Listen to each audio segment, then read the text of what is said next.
नमस्कार. हळद रुसली कुंकू हसलं ह्या मालिकेमध्ये आज आपल्याला पाहायला मिळणार आहे कर्जाचा हप्ता फेडण्यासाठी दोघी बहिणी वाड्यावरती येतात. जयवंतरावाला भेटतात. तिथे त्या डब्यात हात घालून पाहतात तर डब्बा रिकामा असतो. आपले पैसे कुठे गेले म्हणून दोघींमध्ये तिथे बोलणं चालू असताना जयवंत म्हणतो, पैसे द्यायची काही लायकी नाही आणि इथे येऊन मला वाद घालताय, डोळे दाखवताय. लायकीत राहायचं, असे मोठे मोठे डोळे करून माझ्याकडे पाहायचं नाही, असं जयवंत आपल्या कृष्णाला बोलतो. इकडे बायजाबाई आपल्या मुलाची लग्नाची स्वप्न पाहत असतात. जोडप्यांना वाण दिलं की आपल्या मुलाचंही लवकर लग्न होईल अशी त्यांची भोळी आशा, पण तो येणार नाही. त्यात लगेचच मैनाबाई म्हणते, अहो मी आहे ना, तुमच्या मुलाला कसं मी गावात घेऊन येते, पाहतच राहा. पण त्याने आता सांगितलं आहे, मी काही केलं तरी गावाला येणार नाही. पण मैनाबाई म्हणते, माझ्याकडे एक युक्ती आहे, त्या युक्तीचा वापर केला की लगेचच धावत पळत दुष्यंतराव कसे पळत तुमच्याकडे येतात की नाही बघा. ठीक आहे, तुम्हाला जमल तसं त्यांना बोलवा आपल्या गावाला, असं म्हणत बायजाबाई तिला होकार देते. इकडे पूजाने सरप्राईजची तयारी करून ठेवलेली असते. तिला काहीही करून सरप्राईज द्यायचे दुष्यंतला, आणि आज तर प्रपोज करायलाच हवं, जास्त वेळ दौडायला नको, म्हणून पूजा त्याची वाट पाहत असते. जयवंत इकडे वाद घालत असतो तो कृष्णासोबत, आणि कृष्णाही त्याला म्हणते, फक्त 2 दिवस, 2 दिवसात तुझे पैसे तुझ्या तोंडावर आणून फेकते की नाही बघ. आणि जयवंतरावने लायकी काढल्यामुळे तिचा संताप होत असतो. तिने डोळे वटारून त्याच्याकडे पाहत त्याला धमकी देण्यासाठी मोठा आवाज चढवला, आणि त्यात लगेचच तिथे बायजाबाई जातात. बायजाबाई म्हणतात, काय चाललं आहे. जयवंत सांगतो की खूप दिवसाचे पैसे आहे, ह्या काय आपलं कर्ज फेडत नाही, त्याच्यामुळे मी यांच्यावरती चिडलो आहे. हे ऐकल्यानंतर बायजाबाई म्हणतात, बरं ठीक आहे, आता ना उद्या सामूहिक लग्नाचा विवाह सोहळा आपल्या गावात होणार आहे. त्या सोहळ्यासाठी लाकडं लागणार आहे, ती लाकडं तू आणायची, असं तिला काम बायजाबाईंनी दिलं आहे. आणि बायजाबाईंनी सांगितलेलं काम सराखोपे. अशा परिस्थितीत इतकी मानते मी ही कृष्णा बायजाबाईला. तिने जे सांगितलं ते सगळं करायला ती तयार आहे. आणि ती लगेचच म्हणते, हो बाईसाहेब, तुम्ही सांगितलं आहे ना, तुमचं काम मी नक्की करेन, फक्त माझ्या कर्जाचा हप्ता जरा मागे पुढे झाला तर चालेल का, असं तिने शब्द टाकून पाहिला. आणि बायजाबाईने मान डोलावून होकार दिली. बायजाबाईचा ती खूप मान करते, सन्मान करते. कृष्णा हात जोडून त्यांचे आभार मानते आणि मग तिथून निघून जाते. बायजाबाईला आता एक नवीन युक्ती आली आहे बदला घेण्याची. इकडे मात्र पूजा बघते वाट दुष्यंतची. दुष्यंत आल्यानंतर तिला खूप आनंद होतं. दुष्यंत तिला विचारत असतो, हे काय चाललं आहे, पण ती काहीही बोलत नाही. ती त्याला फक्त म्हणते, थोडंसं शांत राहा. आणि आजूबाजूला पाहतो तर काय, आपल्या टेबलवर भरभर इतक्या आवडीच्या गोष्टी येऊ लागल्या आहे.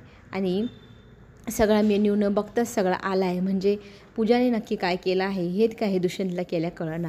तो भांबावून जातो. बघता बघता टेबलवरती एक छानसा केक येतो, छानशी ड्रिंक येते, फ्लावर्स येतात, आणि एक मुलगा येतो जो गिटार घेऊन छान प्रकारे मस्त रोमॅन्टिक सॉन्ग गात असतो. आणि हा सगळा माहोल पूजाने तयार केलेला असतो, तो म्हणजे दुष्यंतसाठी. दुष्यंतला मग ती डान्स करण्यासाठी बोलवते. दुष्यंतसोबत कपल डान्सही ती करते. दुष्यंतला मात्र हे काय चाललं आहे काही सुचेना. तो फक्त भांबवलेल्या परिस्थितीत हे सगळं पाहत असतो.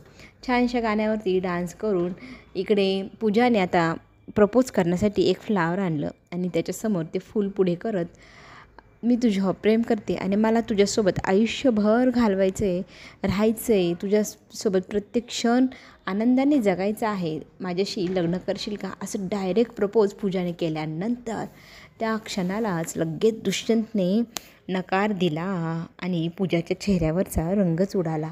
दुष्यंत असं का करतो हे तिला काही कळेना. दुष्यंत एक शब्दही न बोलता तिथे उभा असतो. त्याचं कारण इकडे पूजा विचारत असते, आणि तिच्या कुठल्याच प्रश्नाचं उत्तर तो तिला देत नसतो. तिचे डोळे पाण्याने भरून जातात.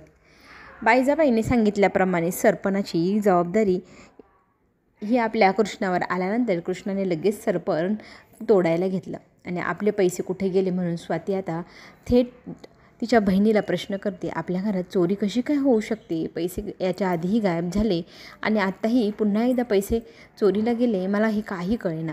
खरं तर कृष्णाला माहिती आहे, पण कृष्णा याच्यावरती एक शब्दही बोलत नाही.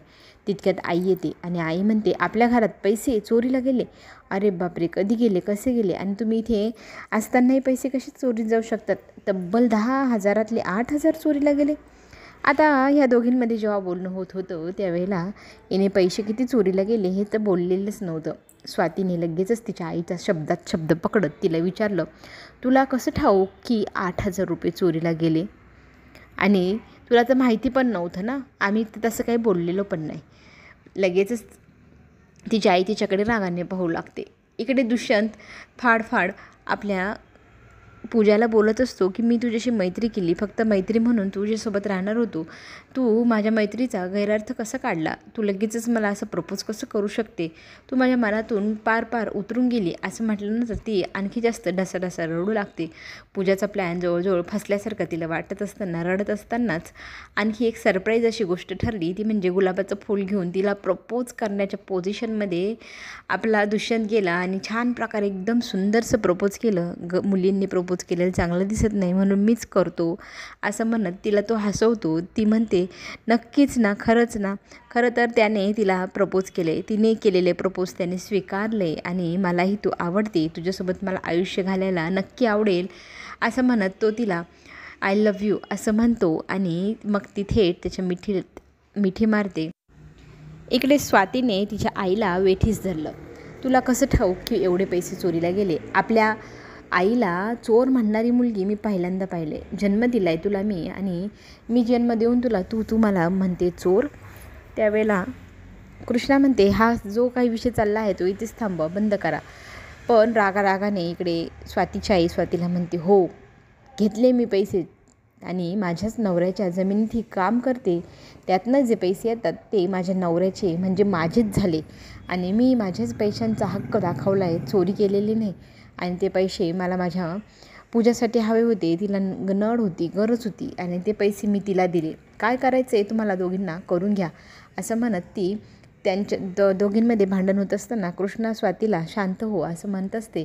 आई मात्र फार चिडलेली असते आणि एका मुलीला तू पैसे देण्याचा विचार केला आणि दुसऱ्यांच्या तोंडचा घास काढला, हे कितपत चांगलं आहे गं असं म्हणत स्वाती तिच्या आईशी वाद घालत असते. पण मात्र आपली कृष्णा म्हणत असते, नाही गं असं नाही, आई आहे ती सगळ्यांच्या चांगल्याचा भल्याचा विचार करते, ती कधी एकाचा भल्याचा विचार थोडी करणार आहे. आणि आई तू पूजाला पैसे दिले ना चालेल मला, पूजा पण माझीच तर बहीण आहे, तिला दिले काय आणि आपण वापरले काय?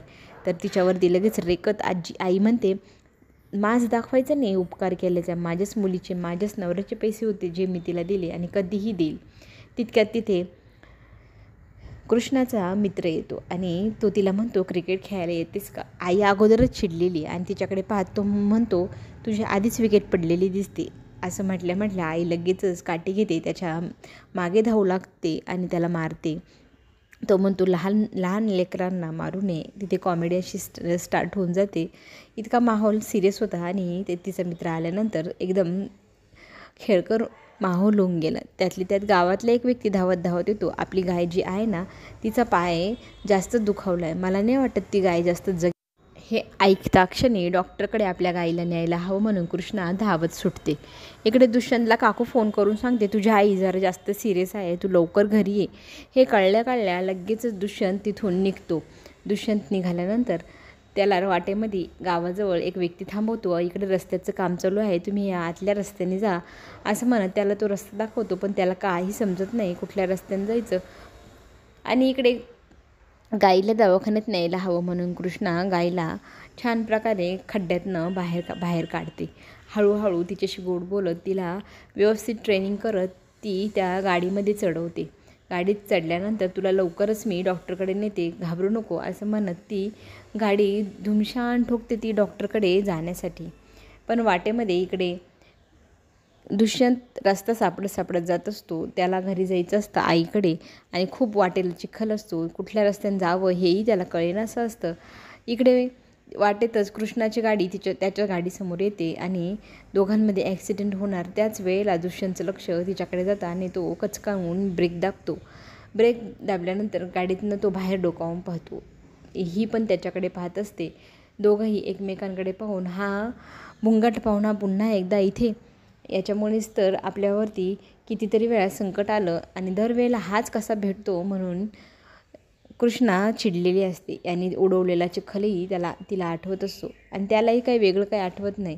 त्यालाही आठवतं, हिच्यामुळे मी चिखलात पडलो आणि काल रात्री घडलेलं सगळं त्याला ते आठवतं.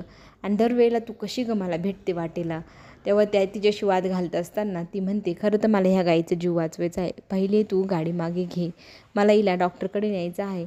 त्यावेळेला तो म्हणतो, माझी गाडी 50 लाखाची आहे, तिला जर काही झालं तर नाही, मी नाही घेणार, तू तुझी गाडी मागे घे. पण कृष्णा म्हणते, मला आता ह्या क्षणाला फक्त आणि फक्त जीव वाचवायचा आहे, त्याच्यामुळे तुझं मी काहीच ऐकणार नाही. आणि त्याला रस्ताही सापडत नसतो. ती म्हणते, माझ्या गाडी मागे तुझी गाडी घे, तुला नक्की रस्ता सापडेल. पुढे आपल्याला असं पाहायला मिळेल, सामूहिक विवाहामध्ये सगळेजण आलेले असतात. तिथेच आलेले असते कृष्णा आणि स्वाती. स्वाती बघते तिचा नवरा हा कुणाशी तरी लग्न करतोय आणि तेही बायजाबाईने त्यांचं लग्नही लावून दिले. हे पाहिल्यानंतर लगेचच तिथे आवाजाच्या विरोधामध्ये कृष्णा उभी राहते आणि त्या सगळ्या लग्नाच्या समारोहाला विरोध करते. माझ्या आईला विरोध तू कसा करू शकते, म्हणून दुष्यंत समोर येतो. काहीही सत्य न जाणून घेता तो वाद घालतो थेट आपल्या कृष्णासोबत. कृष्णा म्हणते, हा जो नवरदेव आहे ना, हा माझ्या बहिणीचा नवरा आहे आणि कुठल्याही नवरदेवाची चौकशी न करता डायरेक्ट तुम्ही सामूहिक विवाह कसा ठरवू शकतात.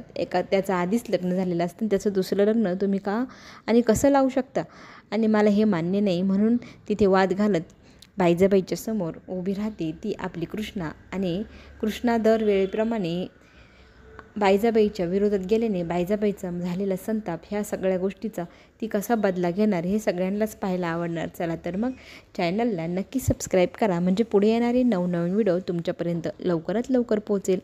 आपण पुन्हा भेटू. धन्यवाद.